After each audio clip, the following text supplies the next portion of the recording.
como todos los años, estamos haciendo un reconocimiento a aquellos técnicos que han hecho una dedicación importante al cultivo de soja y a la agricultura, ¿no? Si bien la soja es quien lidera hoy por hoy, va también dentro de un sistema. Y en los últimos años le venimos poniendo foco a aquellos técnicos que estaban muy relacionados directamente a trigo, soja, maíz. Y este año hicimos un pequeño cambio, que es parte de la sorpresa, en el cual fuimos a algunos nichos de mercados del negocio agrícola, en el cual no están relacionados con los cultivos tradicionales de agricultura de secano, y que nos parece importante porque si bien son nichos, son negocios que se van desarrollando y hay gente que hace mucho esfuerzo para tratar de esfuerzo en trabajar y en generar información, en validar tecnologías, y a su vez está asociado a la soja. Esta persona, nos conocemos desde hace mucho tiempo, pero desde el año 98 estamos trabajando en probar sojas en el esquema de la rotación arroz, soja. Me acuerdo que cuando comenzamos a trabajar en el 98 era arroz soja, arroz sorgo, arroz maíz. O sea que hay una historia. Bueno, y esta persona ha seguido trabajando y hoy por hoy está con un proyecto muy interesante. No sé si se va a contar o no el proyecto, pero creo que sí. Y bueno, lleva casi 20 años laburando y nos pareció que es muy importante y que vale la pena el reconocimiento, así que lo invitamos a... bueno, todavía no. Marcelo va a hacer una presentación de PowerPoint. Buenas tardes, buen provecho después de la cazuela. En realidad, complementando un poquito lo que decía Germán, siempre nos estuvimos concentrando en el litoral y nos parecía bien importante salir un poco del litoral, como hizo la soja en su momento. Y hay este ingeniero que comentaba Germán, que lo conocemos de hace muchísimos años. Recuerdo que la primera ida que fuimos al fue con el tema de la rotación arroz-soja, pero también uno de los desafíos era cómo instalar las praderas de trébol blanco en lotes limpios. Y ahí fue un poco el rol que cumplía la soja, de preparar los lotes para sembrar los semilleros de trébol blanco. Entonces, un poco lo que quería hacer, un breve resumen en 4 o 5 slides de lo que nosotros consideramos los temas más relevantes del trabajo del técnico. Y bueno, como verán, nos fuimos bastante contra la frontera de Brasil para poder retirarnos un poco del litoral. Uno de los grandes desafíos, me acuerdo que estábamos en la recorrida con él y era cómo podíamos sembrar soja en campo con esta característica. Digo, muchos de ustedes probablemente lo conocen, otros no. Obviamente para hacer un cultivo de arroz lo que se busca es tener un BT o un horizonte, un suelo que tenga 40, 50 centímetros de profundidad como máximo, y lo que busque es almacenar el agua y que obviamente no se escurra. Entonces el desafío era cómo producir soja en esa situación. Y bueno, y ahí fue donde nos planteamos el tema soja y cómo y qué hay que sembrar acá. Y bueno, ahí el equipo de I+D de Barraca Erro, junto con él, comenzó un trabajo de buscar las variedades que se adaptan a esa situación y en base a eso empezar a desarrollar el cultivo de soja.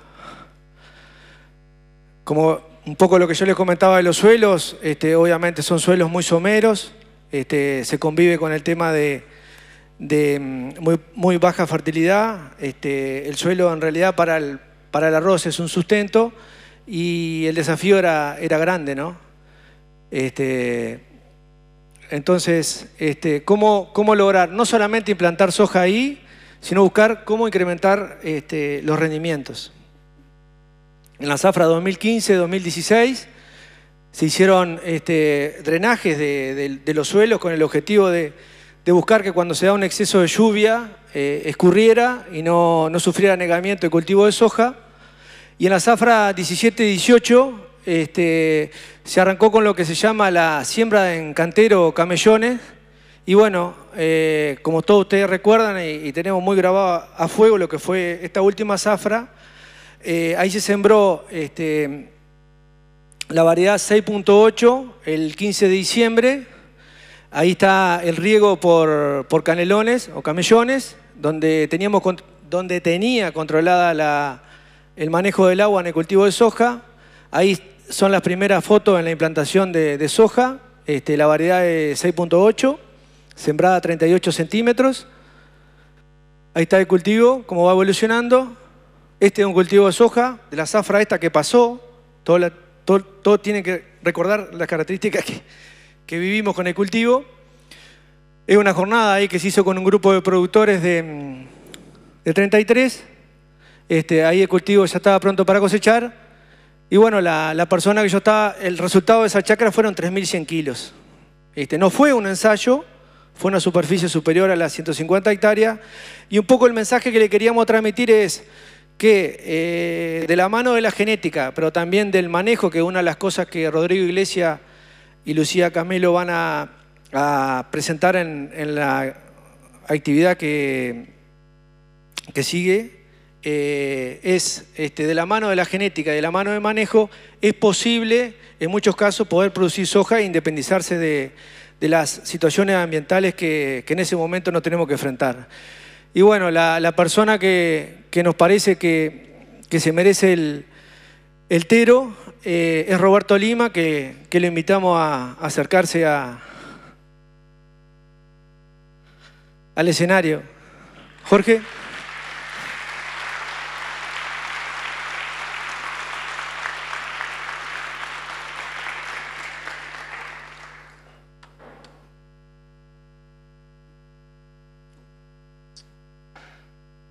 Y ahora te va a tener que hablar, no de arroz.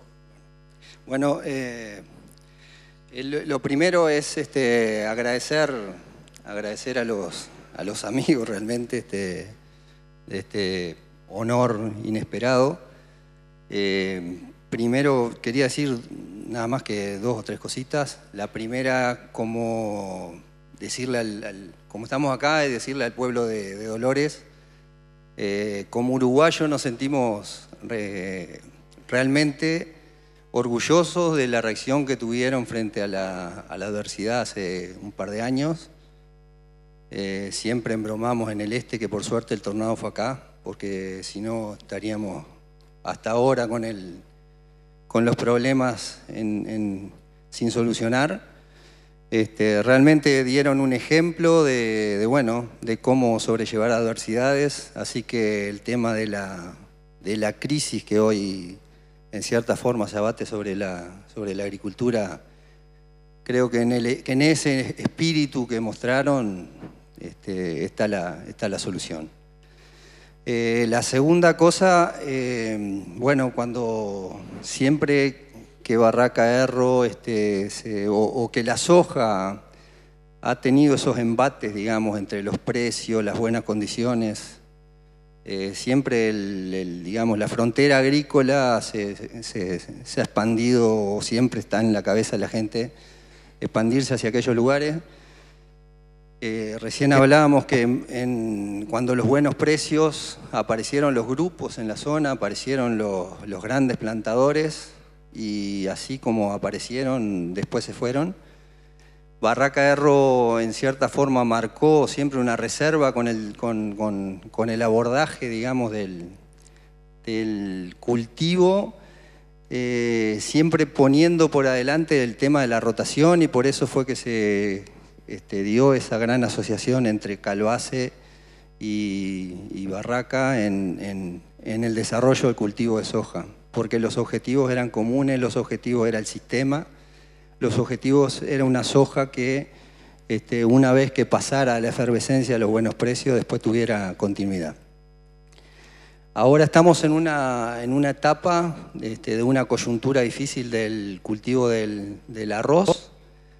Hemos desarrollado en cierta forma el influjo brasilero, modalidades de cultivo de la soja, apropiadas para nuestros sistemas, Y otra vez, la visión es de sistema, la visión no es sacar el arroz, sino complementar el arroz.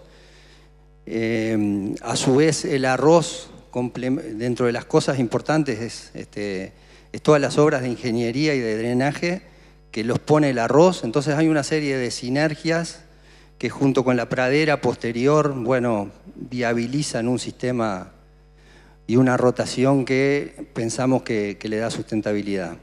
Para asegurar la sustentabilidad de la soja, estamos ahora incursionando en el tema del riego de la soja.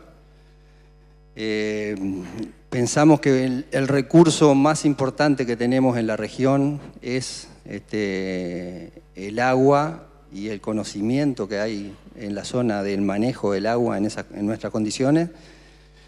Y bueno, y a eso apostamos, a interactuar con quienes saben de soja, a interactuar con quienes saben de riego, a interactuar con quienes manejan el agua, y entre todos ir conformando una modalidad apropiada para la zona. Tal vez el proyecto no sea, digamos, desde el punto de vista de la extensión, no tiene grandes objetivos, pero sí creo que le va a dar gran estabilidad a la zona si logramos y si conseguimos, en definitiva, lograr una modalidad confiable y va a asegurar la sustentabilidad. Así que eso es el trabajo que estamos haciendo. Realmente les agradezco a los amigos. Es un honor para mí y bueno, me sorprendió cuando ayer me lo comunicaron. Y nada, después de ver toda lo que fue la mañana de hoy, bueno, lo único que hace esto es reafirmar mi compromiso con el proyecto y reafirmar el seguir buscando soluciones a las distintas problemáticas que tiene la agricultura en la zona. Así que nada, no es un reconocimiento, para mí es simplemente reforzar el compromiso. Muchas gracias. Me gustaría si Carlos y Rodrigo están por ahí. Carlos y Rodrigo están por ahí. Carlos, si pueden subir un poquito al escenario como partícipe de esto de la zona del noreste, me gustaría que también se sumaran a la entrega del Tero. Carlos Colales es el responsable de la sucursal de Erro en la zona noreste y Rodrigo Ayelo, junto con Carlos, están liderando todo el proyecto que se lleva adelante en la zona. Bueno, le entregamos acá el premio al hombre. Felicitaciones.